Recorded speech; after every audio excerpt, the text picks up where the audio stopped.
Nagluto na ko og bugas nga para biryani. So, ani na ang kanon. Oh. Pag muaswat na siya, ibig sabihin, okay na, pwede na siya patyon mga dice. Kalungo na ang kalayo. And then, pwede na siyang ihuwad. Atong salaon ang kanon. Yan.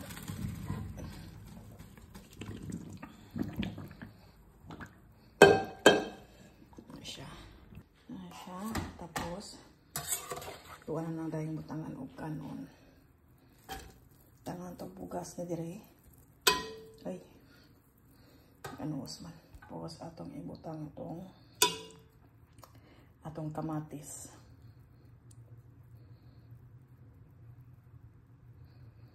Yan. Ibutang atong manok. Gigagmay-gagmay rin ako ang manok guys kay para dali maluto. Gamay raman pod mi. Kami raman duha og ako ang kalibin. Duha ra ni. Tunga lang sa manok akong iluto no. And then ako ang butangan og sibuyas.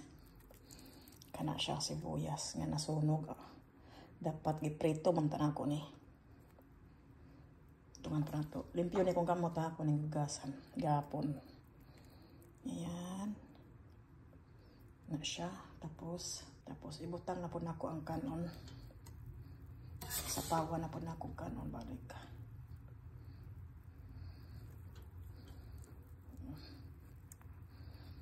Uy. Butangan na po kamatis. Okay, para kuhan dyan. Uy. Ano siya? Takloban. Takloban na natin kanon guys. Ito ang manok subos. Yan.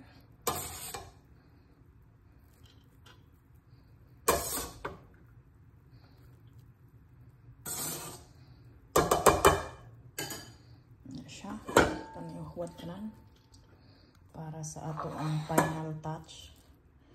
Ito na pumutangan og sibuyas dire. Si babaw. Nga napagod kamay. Yan.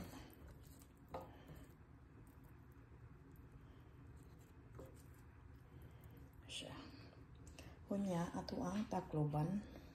Ato ang butangan og hinay ra kayong kalayo. Painit lang din sa ulo.